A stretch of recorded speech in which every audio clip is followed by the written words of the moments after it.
Hello दोस्तों, हम हैं स्टडी विथ शैलेंद्र और हम बात कर रहे हैं आर.एस. अग्रवाल के मैथ सॉल्यूशंस की। इसके अंदर हम डिस्कस कर रहे हैं परसेंटेज के क्वेश्चंस। इस वीडियो के अंदर हम क्वेश्चन नंबर 132 से 136 के बीच के क्वेश्चंस को डिस्कस करेंगे।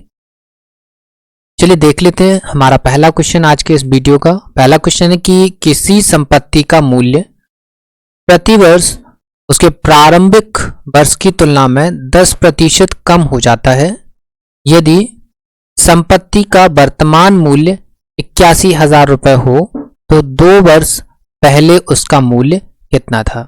देखिए इस टाइप के सवाल हम लगा चुके हैं। एक्चुअल में आप लगाना चाहें तो बेसिक से भी आप सवाल को लगाएंगे, काफ़ी आसान है ना। और सस्टेन कॉन्सेप्ट अगर आप लगा रहे हैं ये भी ऑप्शन आपका जो है, ये भी तरीका जो है वो भी सिंपल रहेगा। ठीक है, चलिए देख लेते हैं। क्या है कि सस्टेन में इसमें क्या हो रहा है कि हर साल 10% बढ़ रही है ना, प्रत्येक वर्ष 10% बढ़ रही है। मतलब एक प्रोसेस पर दूसरी प्रोसेस हो रही है। तो हमने क्या बताया कि जब भी एक प्रोसेस पर दूसरी प्रोसेस हो तो आप सस्टेन कॉन्सेप्ट लगा सकते हैं। ठीक है, एक्चुअल में सस्टेन कॉन्सेप्ट भी बना होता है बेसिक से। जितने भी आपके कॉन्सेप्ट डेवलप होते हैं, जितने भी कॉन्सेप्ट आपके डेवलप हो रहे होते हैं, वो सारे के सारे कॉन्सेप्ट बेसिक से ही निकल कर आ रहे होते हैं। एक्चुअल में क्या होता है कि हम स्टैंडर्ड थोड़ा सा सवाल का बढ़ा देते हैं, या सवाल के फॉर्मेट का जो स्टैंडर्ड है और लगाने का जो स्टैंडर्ड है वो हाई कर देते हैं। उसी को हम एक मेथड का नाम दे देते हैं। एक्चुअल में होता सब कुछ बेसिक ही।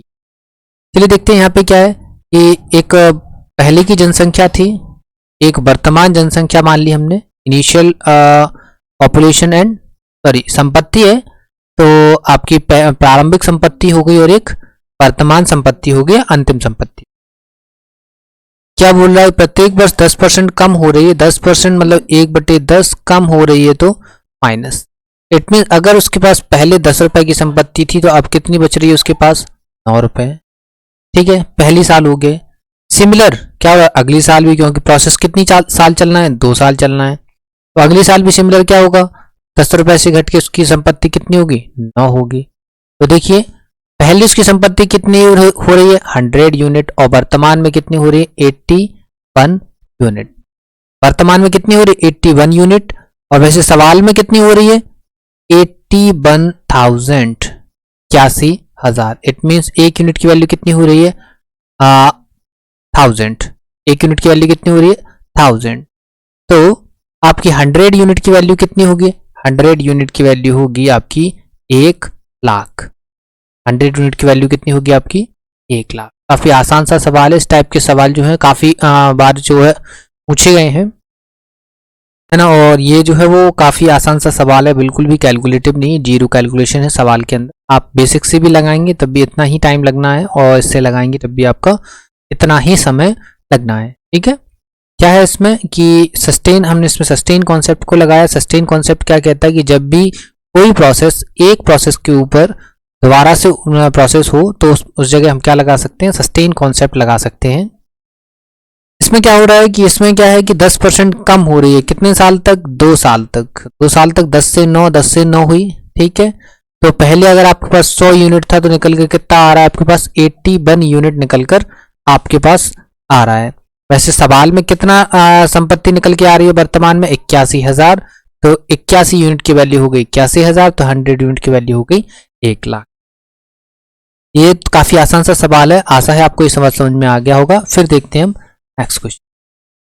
देखिए हमारे सामने नेक्स्ट क्वेश्चन है। नेक्स्ट क्वेश्चन क्या कह रहा है कि एक गांव है, एक गांव में प्रति वर्ष 10% बच्चों की वृद्धि हो रही है। प्रति वर्ष वृद्धि हो रही है मतलब एक के बाद एक प्रोसेस आ रही है, तो इसमें भी हम क्या लगा सकते हैं, सस्टेन कॉन्सेप्ट लगा सकते हैं। यदि वर्ष 2003 में बच्चों की संख्या 2000 थी या 2000 हो तो 2006 में बच्चों की संख्या क्या बताना, मतलब आगे बताना है। अभी पिछले वाले सवाल में पीछे वाला बताना था, और अब क्या बताना है आपको, आगे वाला बताना। तो देखो ये एक तो हो गई इनिशियल जनसंख्या, हो गई इनिशियल बच्चों की संख्या, हो गई एक फाइनल बच्चों की संख्या। क्या कह रहा है, ये लिख लिया हमने 2003 में तो थी, 2004 में इंक्रीजमेंट आएगा, 2005 में इंक्रीजमेंट आएगा, और 2006 में इंक्रीजमेंट आएगा। ठीक है, क्या हुआ कि कितनी इंक्रीजमेंट आ रहा है 10% का। 10% इट मीन्स कितना होता है 1/10 इंक्रीज हो रहा है तो प्लस मतलब अगर आपकी जनसंख्या पहले 10 थी तो वर्तमान में कितनी हो जा रही है, वर्तमान में हो जा रही है 11। सिमिलर यहाँ भी इंक्रीमेंट आएगा क्योंकि कहीं कहीं पर भी उसने एक जो है वो नहीं बोला, उसने बोला कि समान हर साल 10% बढ़ रही है, मतलब पहली साल 10 से 11 हो रही है, अगली साल भी 10 से 11 हो रही है, फिर भी 10 से क्या हो रही है 11। तो यहाँ देख लेते हैं, ये हो जाएगा 1000 और एक हो जाएगा 1331।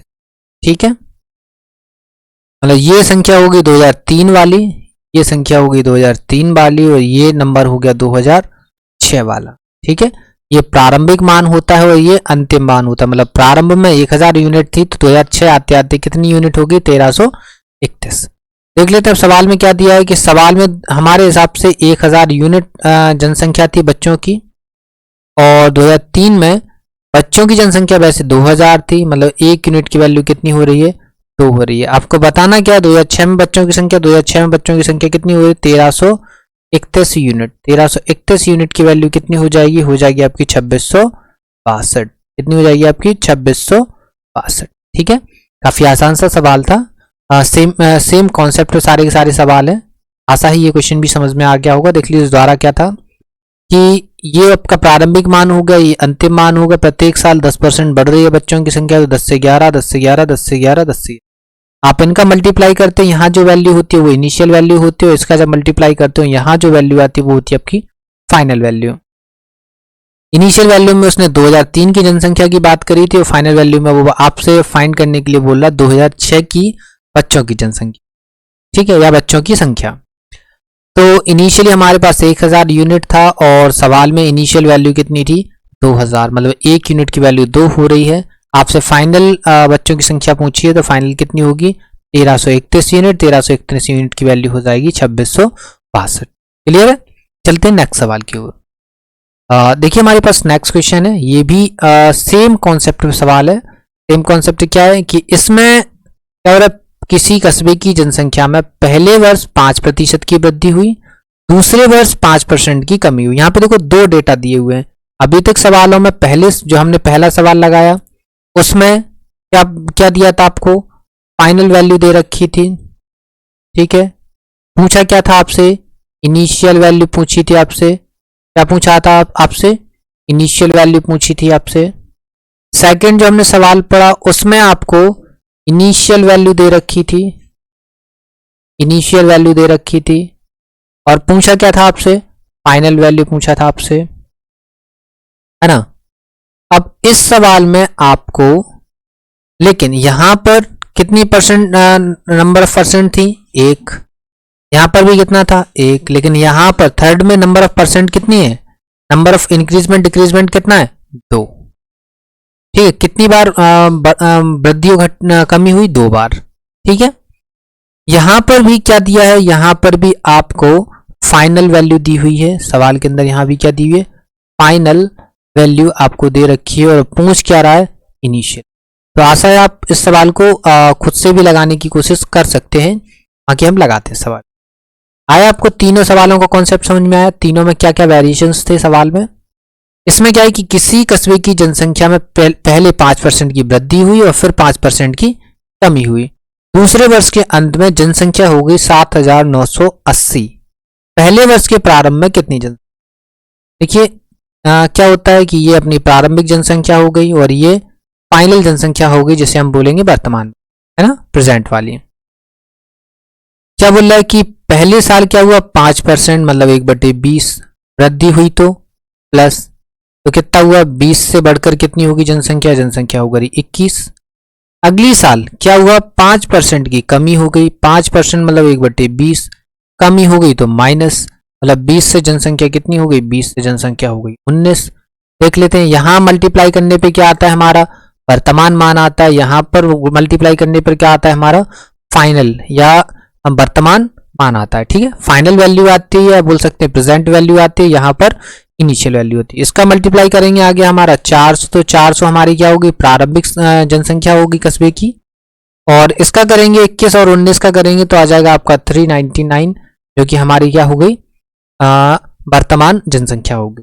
ठीक है, इसमें वर्तमान जनसंख्या कितनी दे रखी है 7980 और हमने कितनी फाइंड कर ली है 399, मतलब 399 यूनिट की वैल्यू होगी 7980। इट मीन्स 9 दूनी 18, 9 दूनी 18, 1 19, 3 दूनी 6 मतलब 20।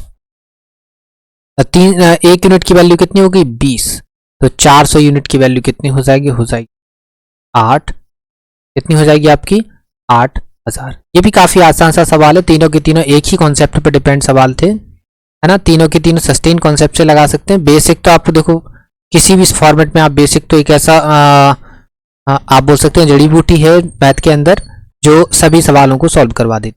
ठीक है, ये हमारा सस्टेन कॉन्सेप्ट, सस्टेन जो कॉन्सेप्ट हम लगा रहे हैं, सस्टेन मेथड जो लगा रहे हैं वो आपको आज समझ में आ गया होगा कि क्या होता है सस्टेन कॉन्सेप्ट। क्या होता है कि सस्टेन कॉन्सेप्ट ये भी बता दिया कहाँ लगता है, जब एक प्रोसेस के ऊपर दूसरी प्रोसेस होती है। यहाँ पे भी क्या हो रहा है, पहली साल इंक्रीजमेंट, फिर इंक्रीजमेंट होने के बाद जो फाइनल रिजल्ट आया फिर उसमें 5% का डिक्रीजमेंट, एंड फाइनली हम जनसंख्या कितनी पा रहे हैं 7980। तो यहाँ पर जो वैल्यू निकलेगी मल्टीप्लाई करने पे वो इनिशियल वैल्यू होगी, और यहाँ पर जो वैल्यू निकलेगी वो क्या होगी फाइनल वैल्यू होगी। यहाँ पे फाइनल वैल्यू कितनी है 399, यहाँ कितनी है 7980। इट मीन्स एक यूनिट की वैल्यू कितनी हो रही है 20, तो 400 यूनिट की वैल्यू कितनी हो जाएगी 400 यूनिट की वैल्यू हो जाएगी 8000। ठीक है, आशा ये क्वेश्चन भी आपको समझ में आ गया होगा। फिर देखते हैं नेक्स्ट क्वेश्चन। नेक्स्ट क्वेश्चन भी देखो सेम ही कॉन्सेप्ट है, तो इसको हम ज्यादा टाइम नहीं लेंगे, इसको लगाते हैं। क्या एक राज्य की जनसंख्या में प्रतिवर्ष कितनी 10% का इंक्रीजमेंट हो रहा है। यदि वर्ष 2003 में राज्य की जनसंख्या कितनी है 15 लाख हो, तो 2005 में इसकी जनसंख्या कितनी थी। ठीक है, 2005 में इसकी जनसंख्या कितनी थी। आपको डेटा कितने का दिया 2003 का, पूछा कितना है 2005 का, मतलब दिया क्या इनिशियल डेटा, पूछा क्या आपसे फाइनल डेटा। ठीक है, तो ज्यादा परेशानी वाली बात है ही नहीं। ये लिखा इनिशियल, ये लिखा फाइनल। 2003 से 2005 तक जाने में कितने साल लगेंगे 2 साल, मतलब प्रत्येक साल 10% का इंक्रीजमेंट, मतलब 1/10 बढ़ा है तो प्लस, मतलब पहली साल 10 से 11 और दूसरी साल भी 10 से 11 हो गए। 2005 में पहुंच गए हम। देखिए ये डेटा होता है हमारा इनिशियल डेटा और ये डेटा होता है हमारा फाइनल डेटा। देखो यहाँ पर क्या है कि इनिशियल डेट यहाँ पर 2003 में ये मतलब ये जो जनसंख्या है वो 2003 की जनसंख्या होगी, और ये जो हमारी जो जनसंख्या होगी वो 2005 की होगी, क्योंकि ये हमारा इनिशियल है और ये हमारा फाइनल डेटा होता है। ठीक है, चलिए तो याद रखना जब भी वो 2004 की जनसंख्या पूछेगा तो फिर इस सवाल को हम इस तरीके से नहीं लगा सकते, फिर हम इस सवाल को बेसिक से ही लगाना पड़ेगा। हालांकि इससे लगा सकते हैं, लेकिन फिर वो वाला मेथड हम जब बताएंगे जब अर्थमेटिक हम पढ़ रहे होंगे, अर्थमेटिक की जो स्पेशल सीरीज हम पढ़ रहे होंगे उस दौरान हम बताएंगे कि अगर ऐसे सस्टेन कॉन्सेप्ट को लगाकर भी अगर आपसे पूछा जाए कि 2004 में जनसंख्या कितनी होगी, ठीक है, तो उस दौरान भी हम बता सकते हैं इस टाइप, क्योंकि ये वाले कॉन्सेप्ट जो है वो आप सीआई और एसआई में भी यूज करेंगे, है ना। ठीक है, तो जहां पे ज्यादा डिस्कशन नहीं करेंगे, ज्यादा कंफ्यूजन नहीं लाएंगे हम सवाल के अंदर। तो देखिए यहाँ पर क्या दिया है, फाइनल डेटा दिया है, मतलब 121 यूनिट। 121 यूनिट की वैल्यू कितनी दे रखी है, 121 यूनिट की वैल्यू नहीं दे रखी है एक्चुअल में, आपको 100 यूनिट की वैल्यू दे रखी है कितनी 15 लाख, इकाई, दहाई, सैकड़ा, हजार, 10,000, लाख, 10 लाख, मतलब एक यूनिट की वैल्यू कितनी हो रही है 1 2 3 15,000। एक यूनिट की वैल्यू कितनी हो रही है 15,000, तो 121 यूनिट की वैल्यू कितनी हो जाएगी 18 लाख 15,000, 18 लाख 15,000। ठीक है, इसकी कितनी हो जाएगी 18 लाख 15,000, 18.15। ठीक है, मल्टीप्लाई आप खुद से कर लीजिएगा, आंसर हमारा 18 लाख 15,000 आ जाएगा। ठीक है, दोबारा बताने की जरूरत है नहीं, आशा है ये क्वेश्चन भी आपको समझ में आ गया होगा। तो फिर देखते हैं हम नेक्स्ट क्वेश्चन। देखिए नेक्स्ट क्वेश्चन हमारे सामने है, लास्ट क्वेश्चन है इस टाइप का और सेम ही कॉन्सेप्ट पर है ना। तो देख लीजिए क्या है कि एक नगर की जनसंख्या 48,600 है। यदि पहले वर्ष इसमें 25% की वृद्धि हो और दूसरे वर्ष 8% की घटोतरी हो, मतलब कमी हो, तो 2 वर्ष के अंत में इस नगर की जनसंख्या क्या होगी। देखो ऐसे लगा सकते हैं, ये लिखा हमने इनिशियल, ये लिखा हमने फाइनल। क्या हुआ कि पहले कितना था 25% बढ़ा, 25% मतलब 1/4 बढ़ा, तो +4 से बढ़कर कितना हो गया 5, और क्या हुआ 8%, 8% मतलब होता है आपका 2/25। क्या हुआ कम, तो कम है तो माइनस, मतलब 25 से कितना हो गया 23, 25 से कितना हो गया 23। इसको कट रहा है तो काट लो, 5 एकम 5, 5 से 5 बार, तो 5 चौके 20 और 23। यहाँ पे देखिए 20 यूनिट की वैल्यू आपको दे रखी है, 48,600, मतलब 1 यूनिट की वैल्यू आप निकालेंगे, 2 का डिवाइड देंगे तो 2 4 3, ठीक है। यहाँ 23 यूनिट की वैल्यू निकालना है, 2 4 3 0, आप गुणा कर लीजिएगा, आ जाएगा आपका 55,890। 55,890 जो है वो आपका आंसर है, ठीक है। काफ़ी आसान से सवाल थे ये सारे के सारे सवाल जो हमने लगाए हुए हैं। तो इस सवाल को हम ज़्यादा ब्रीफ में डिस्कस नहीं करेंगे, क्योंकि इस क्वेश्चन से रिलेटेड जितने भी कॉन्सेप्ट हैं वो हम पहले डिस्कस कर चुके हैं, क्योंकि इस सवाल में जितने भी हमने इस वीडियो में जितने भी क्वेश्चंस हमने डिस्कस किए हैं वो सारे के सारे क्वेश्चंस हम ऑलरेडी पहले डिस्कस कर चुके हैं, ठीक है। आशा है ये वीडियो आपको समझ में आया होगा। तो मिलते हैं आपसे नेक्स्ट वीडियो में, तब तक के लिए धन्यवाद।